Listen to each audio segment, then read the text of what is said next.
বিড়ালটা দুইটা নিষ্পাপ পাখিকে মেরে ফেলেছে। তো বিড়ালের উপরে আমাদের একটা এরকম হিংস্র বিড়াল আমি কখনো দেখিনি। আমাদের অন্যান্য বাসায়ও বিড়াল পালা হয়, কিন্তু বিড়ালটা এত হিংস্র হয় না, কিন্তু এই বিড়ালগুলো খুবই হিংস্র। দেখেন এই পাখিটা কত একা হয়ে গেছে, কিভাবে দেখেন চিল্লাচ্ছে। সে আর বন্দি কারাগারে থাকতে চায় না, কারণ তার সঙ্গী দুইটা মারা গেছে।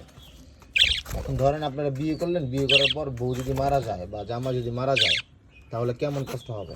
তো এরকম একটা কষ্ট ফিল করতেছে এই পাখিটা, একবার না দুবার, তাই না ভাইয়া? দেখছেন পাখিটা কত কষ্ট পাইলে এরকম চিল্লাতে পারে। আর এই পাখিটাকে মারার চেষ্টা করছিল বিড়ালটা, কিন্তু এই পাখিটা একটু চালাক চতুর ছিল, এর জন্য মারতে পারেনি, তাই না?